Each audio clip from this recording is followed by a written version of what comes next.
আসসালামু আলাইকুম শিক্ষার্থীরা, আশা করি সবাই ভালো আছো। সহজে পড়া শিখিতে তোমাদের আমন্ত্রণ।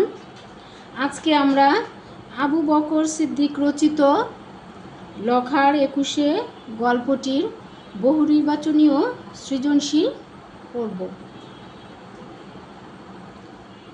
শব্দার্থগুলো আমরা প্রথমে জেনে নিব। শব্দার্থ থেকে অনেক বহুনির্বাচনী প্রশ্ন হয়। শান অর্থ পাথর, এখানে কংক্রিটে তৈরি ফুটপাত বোঝাতে ব্যবহার করা হয়েছে। তেনাখানি অর্থ পুরনো ছেঁড়া কাপড়। ভিক্ষা বা খয়রাত করা। মেঙে অর্থ চেয়ে। গুলি খেলা অর্থ মার্বেল দিয়ে খেলা। ছায়া দেখলে বুক কাঁপে যার, যে নিজের ছায়াকেও ভয় পায়, খুব ভীতু। বিষ যে পদার্থ শরীরে ঢুকলে যে কোনো প্রাণী অসুস্থ হয়, কখনো কখনো মারাও যায়। এখানে পথের কাঁটা ফোটার জন্য ব্যথা অর্থে ব্যবহার করা হয়েছে। তুলো মিঠে, তুলোর মতো দেখতে মিষ্টি খাদ্য বিশেষ, একে হাওয়াই মিঠাইও বলে। মগ ডাল গাছের সবচেয়ে উঁচু ডাল। গাঢ় অর্থ ঘন। প্রভাত ফেরি ভোরবেলা দল বেঁধে পাড়ায় পাড়ায় গান গেয়ে সবাইকে জাগিয়ে তোলার অনুষ্ঠান বিশেষ। কিন্তু বাংলাদেশে প্রভাত ফেরি এক বিশেষ অর্থ বহন করে। 1948 সালে বাংলা ভাষাকে রাষ্ট্রভাষা করার দাবিতে আন্দোলন হয়। তখন ছিল পাকিস্তানি আমল। তৎকালীন সরকার সে দাবি মানেনি। ফলে ছাত্র জনতা তীব্র আন্দোলন করতে থাকে। সেই আন্দোলন চরমে ওঠে 1952 সালে। 1952 সালের 21 ফেব্রুয়ারি ঢাকায় ছাত্র জনতার মিছিলে সরকারের পুলিশ গুলি চালায়। তাতে শহীদ হন রফিক, সালাম, বরকত, জব্বার সহ আরও অনেকে। তারই স্মরণে প্রতি বছর 21শে ফেব্রুয়ারি প্রভাত ফেরি করা হয়। প্রভাত ফেরিতে সকলের কণ্ঠে থাকে আব্দুল গাফফার রচিত এবং শহীদ আলতাফ মাহমুদের সুর করা গান আমার ভাইয়ের রক্তে রাঙানো 21শে ফেব্রুয়ারি আমি কি ভুলিতে পারি। এই হচ্ছে প্রভাত ফেরির তাৎপর্য। শহীদ মিনার শহীদদের স্মৃতি রক্ষার জন্য নির্মিত মিনার। ভাষা আন্দোলনের শহীদদের স্মরণে ঢাকা মেডিকেল কলেজ হাসপাতালের সন্নিকটে আমাদের কেন্দ্রীয় শহীদ মিনার অবস্থিত। পাঠের উদ্দেশ্য গল্পটি ভাষা আন্দোলনের চেতনায় শিক্ষার্থীদের উদ্বুদ্ধ করা। পাঠ পরিচিতি জানা থাকলে কিন্তু অনেক সময় অনেক প্রশ্নের উত্তর কমন না আসলেও পরীক্ষায় লেখা যায়। গল্পটিতে 21শে ফেব্রুয়ারির অবিনাশী প্রভাবের কথা বলা হয়েছে। অতি সাধারণ এক কিশোর লখা। কথা বলতে পারে না সে, কিন্তু তাতে কী বা আসে যায়। লখা উঁচু ডালে উঠে লাল ফুল সংগ্রহ করে শহীদ মিনারে যায় শ্রদ্ধা নিবেদন করতে। কথা বলতে না পারলেও তার মুখ দিয়ে আ আ আ আ ধ্বনির মধ্য দিয়েই বেরিয়ে আসে বাঙালির গর্বের উচ্চারণ, আমার ভাইয়ের রক্তে রাঙানো 21শে ফেব্রুয়ারি। ছোট্ট পরিসরে জেনে নিব লেখক পরিচিতি। বাংলাদেশের বিশিষ্ট সাহিত্যিক আবু বকর সিদ্দিক 1936 খ্রিস্টাব্দে বাগেরহাট জেলায় জন্মগ্রহণ করেন। তার রচিত উল্লেখযোগ্য গ্রন্থ হল জলরাক্ষস, খরাদাহ, 71-এর হৃদয় ভস্ম, বারুদ পোড়া প্রহর ইত্যাদি। তিনি 2023 সালে খুলনায় মৃত্যুবরণ করেন, এই কিছুদিন আগে। বহুনির্বাচনী প্রশ্ন। লখার 21শে গল্পটির চরিত্র কোনটি? লখা আসলে একজন প্রতিবন্ধী। লখার পেশা ছিল ছেঁড়া কাগজ কুড়ানো। লখা কাকে দেখেনি এবং চেনে না? বাবাকে। লখা কি দিয়ে ইস্পাত লাইনে ঠুক ঠুক ঠুকে তার উপর কান পাতে? ইটের টুকরো। গানের সুর লহরী বয়ে যায় কোথায়? কানের ভিতর। মগডাল শব্দটির অর্থ কী? গাছের সবচেয়ে উঁচু ডাল। গাছের পাতা বেয়ে কি গড়িয়ে পড়ছে? শিশির। শিশিরে ভেজা তুলতুলে জিনিসটি কি? ফুল। কি দেখলে লখার বুক ভয়ে কেঁপে ওঠে? ছায়া। লখার রাতে শোয়ার বিছানা কেমন? কংক্রিটের তৈরি। শান। গল্পের রেল লাইনকে কিসের সাথে তুলনা করেছেন? সাপের সঙ্গে। কেমন গাছের ঝাঁকড়া ছায়া মাথা নেড়ে লখাকে ভয় দেখায়? ধীরে ধীরে। লখার কোথায় কাঁটা ঢোকে? বাঁ পায়ে। লখার 21 গল্পটিতে লক্ষ্মী সোনারা বলে কাদের সম্বোধন করা হয়েছে? থোকা থোকা ফুলগুলোকে। লখা শহীদ মিনারে কি করতে গিয়েছিল? শ্রদ্ধা নিবেদন করতে। লখার 21 গল্পে কোন পোকার কথা উল্লেখ আছে? ঝিঝি পোকা। সেদিন সকাল ছিল বড় আশ্চর্য সুন্দর। কোন দিন? 21 ফেব্রুয়ারি। লখার 21 গল্পটি পাঠের উদ্দেশ্য কি? ভাষা আন্দোলনের চেতনায় শিক্ষার্থীদের উদ্বুদ্ধ করা। লখার 21 গল্পটির রচয়িতাকে?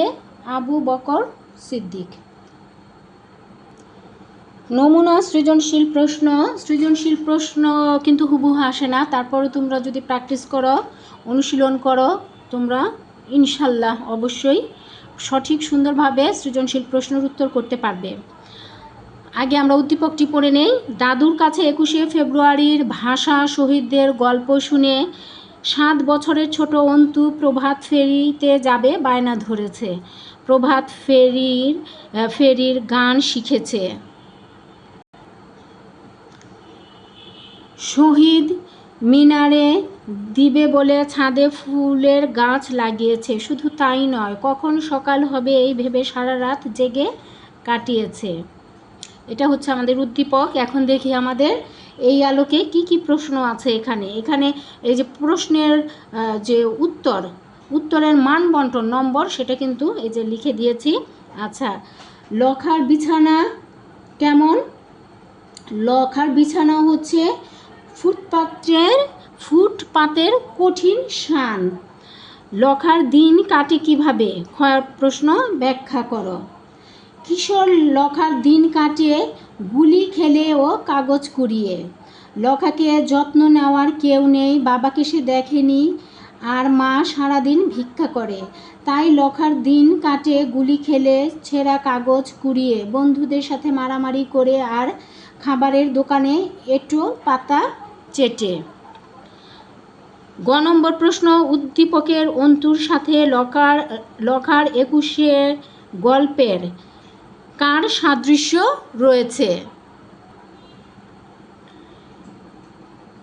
উদ্দীপকটি লখার 21 গল্পের 21 চেতনা ও ভাষা শহীদদের প্রতি শ্রদ্ধা জানানোর দিক থেকে লখার সাথে 7 বছরের ছোট অন্তুর সাদৃশ্য রয়েছে। লখার 21 গল্পে কিশোর লখা শহীদ মিনারে শ্রদ্ধা নিবেদন করার জন্য উঁচু গাছের ডাল থেকে লাল ফুল সংগ্রহ করে অনেক কষ্টে। এতে তার বাঁ পায়ে কাটা ফুটে, সে ভয় পায়, তার শরীরের নানান জায়গা আঁচড় লেগে কেটে গিয়ে রক্তাক্ত হয়।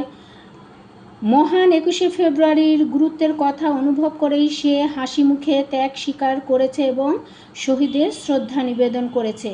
উদ্দীপকের ভাষা শহীদদের আত্মদানের বিষয়টি উপস্থাপিত হয়েছে। ভাষা আন্দোলনে অংশগ্রহণ করে যারা প্রাণ দিয়েছেন তারা আমাদের ভাই, তাদেরকে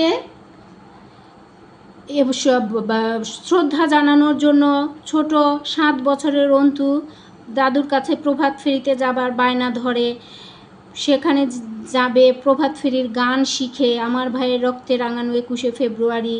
তারপর ছাদের ফুল গাছ লাগিয়েছে, সেই ফুল নিয়ে সে শহীদ মিনারে ভাষা শহীদদের শ্রদ্ধা জানাবে। শুধু তাই নয়, সে সারা রাত কখন সকাল হয়ে যাবে এই ভেবে সারা রাত সে ঘুমায় নাই। লখার 21 গল্পে ভাষা শহীদদের প্রতি শ্রদ্ধা ও ভালোবাসায় বাক প্রতিবন্ধী লখা রাতের অন্ধকারে ফুল ছিঁড়ে নিয়ে গিয়ে ভাষা শহীদদের প্রতি শ্রদ্ধা জানায়। সে কথা বলতে পারে না, তবু সে জানে ভাষা শহীদেরা আমাদের ভাষার জন্য লড়াই করে গেছেন। তাই বলা যায় উদ্দীপকটি লখার 21 গল্পের ভাষা শহীদদের প্রতি শ্রদ্ধা জানানোর দিক থেকে লখা এবং লখার সাথে উদ্দীপকের 7 বছরের ছোট অন্তুর সাদৃশ্য রয়েছে। 4 নম্বর প্রশ্ন ঘ, উচ্চতর দক্ষতামূলক। প্রেক্ষাপটে ভিন্নতা থাকলেও লখা ও অন্তুর মধ্যে চেতনাগত সাদৃশ্য রয়েছে, বিশ্লেষণ করো।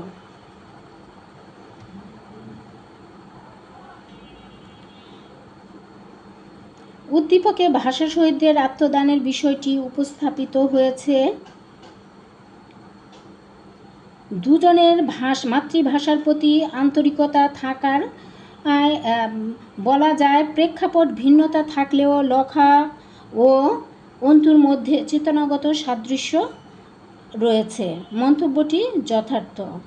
লখার 21 গল্পে মাতৃভাষার প্রতি বাংলাভাষী মানুষের গভীর ভালোবাসা ও মমত্ববোধ প্রকাশ পেয়েছে। লখা চরিত্রের মধ্য দিয়ে লখা নিজে কথা বলতে না পারলেও সে কি করেছে, প্রতিকূল পরিবেশ থেকে ফুল সংগ্রহ করে শহীদ মিনারে শ্রদ্ধা নিবেদন করেছে। আর উদ্দীপকে অন্তু ছোট হলেও দাদার মুখে ভাষা শহীদদের কথা শুনে তাদের প্রতি তার ভালোবাসা শ্রদ্ধা জন্ম নিয়েছে ছোট্ট হৃদয়ে। সে দাদার কাছে বায়না ধরেছে প্রভাত ফেরিতে যাবে, শহীদ মিনারে যে গাছে ফুল দেওয়ার জন্য ছাদের কাছে ফুলের গাছ লাগিয়েছে, তারপর প্রভাত ফেরির গান শিখেছে, সারা রাত সে জেগে থেকেছে। লখার 21 গল্পের কথা লখা প্রতিবন্ধী, বাক প্রতিবন্ধী এবং বাস্তুহারা, ঠিকমতো খেতে পারে না, কিন্তু জাতীয় চেতনা ও মাতৃভাষার ভালোবাসা তার মধ্যে প্রবল। আর অপরদিকে অন্তু ছোট হলেও তার মুখের ভাষা বাংলাকে মাতৃভাষায় যারা পরিণত করতে গিয়ে জীবন দিয়েছে তাদের প্রতি সেই ছোট্ট বয়সেই তার অন্তরে শ্রদ্ধার জাগরণ ঘটে। তাই তাদের দুজনের অবস্থান ও প্রেক্ষাপট ভিন্ন হলেও চেতনাগত দিক থেকে তারা অভিন্ন। তাই বলা যায় যে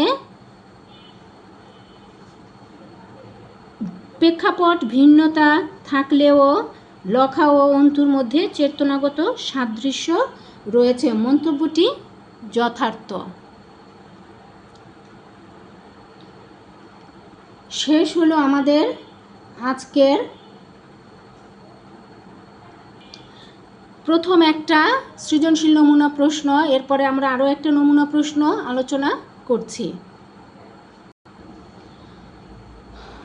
2 নম্বর সৃজনশীল প্রশ্ন। প্রথমে আমরা নমুনা উদ্দীপকটি পড়ে নেই। নিজের জীবনের মায়া ত্যাগ করে মায়ের সম্মান বাঁচাতে যারা মায়ের ভাষার জন্য যারা জীবন দিল, তারাই ভাষা শহীদ, তারাই আমাদের ভাই, আমাদের হৃদয়ের রক্তক্ষরণ। এবার এর আলোকে প্রশ্নগুলো এবং এর উত্তরগুলো আমরা জানব। পাশেই মানবন্টন দেয়া আছে। তুলো মিঠে কি? তুলো মিঠে হলো তুলোর মতো দেখতে মিষ্টি খাদ্য বিশেষ। খ নাম্বার প্রশ্ন, ভিড়ের মধ্যেও লখাকে চিনতে কষ্ট হয় না কেন? লখার খোলা উদাম ও কালো শরীর দেখে ভিড়ের মধ্যেও তাকে চিনতে কষ্ট হয় না। এটা যেহেতু 2-এর প্রশ্ন একটু বড় লিখতে হবে, 1-এর হলে কিন্তু এটুক হলেই হতো। সেদিনের সকাল ছিল বড় আশ্চর্য সুন্দর, আকাশে হালকা কুয়াশা, অল্প অল্প শীত, পথে পথে মিছিলের ঢল নেমেছে। শত শত মানুষ ধীর পায়ে শহীদ মিনারের দিকে এগিয়ে চলছে। এই ভিড়ের মধ্যে লখাকে চিনতে কষ্ট হয় না, কারণ মিছিলের সবার গায়ে চাদর কোট থাকলেও লখার শরীর ছিল খোলা উদাম ও গাঢ়, রোদে পুড়ে গাঢ় কালো, তাই লখাকে চিনতে কারো কষ্ট হয় না। গ নম্বর প্রশ্ন, উদ্দীপকটি লখার 21 গল্পের কোন দিকটির প্রতি ইঙ্গিত করেছে? ব্যাখ্যা করো। উদ্দীপকটি লখার 21 গল্পের 21 চেতনা ও ভাষা শহীদদের প্রতি শ্রদ্ধা জানানোর দিকটির প্রতি ইঙ্গিত করেছে। লখার 21 গল্পে কিশোর লখা শহীদ মিনারে শ্রদ্ধা নিবেদন করার জন্য উঁচু গাছের ডাল থেকে লাল ফুল সংগ্রহ করে আনে। মহান 21শে ফেব্রুয়ারির গুরুত্বের কথা অনুভব করেই সে হাসি মুখে ত্যাগ স্বীকার করে।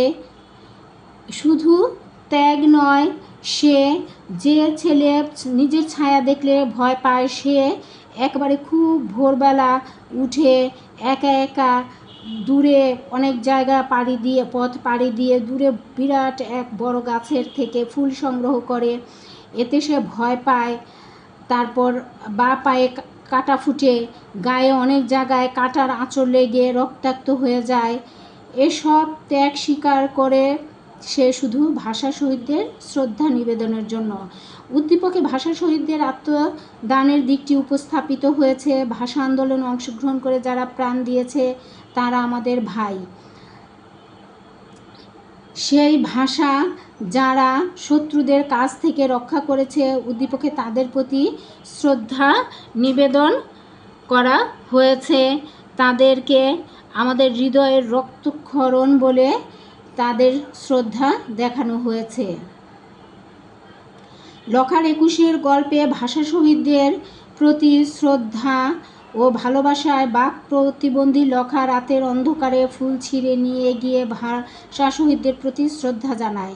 সে কথা বলতে পারে না, তবুও সে জানে ভাষা শহীদেরা আমাদের ভাষার জন্য লড়াই করে জীবন দিয়ে গেছেন। তাই বলা যায় উদ্দীপকটি লখার 21 গল্পের ভাষা শহীদদের প্রতি শ্রদ্ধা জানানোর দিকটির প্রতি ইঙ্গিত করা হয়েছে। ঘ নাম্বার প্রশ্ন, উদ্দীপকটি লখার 21 গল্পের মূল ভাবকে ধারণ করেছে, মন্তব্য বিশ্লেষণ করো। ভাববস্তুর দিক থেকে বলা যায় উদ্দীপকটি লখার 21 গল্পের মূল ভাবকে ধারণ করেছে। মন্তব্যটি একান্তই যথার্থ।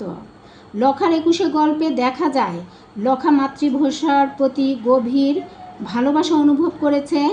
সেই ভালোবাসা থেকেই সে শহীদদের স্মৃতি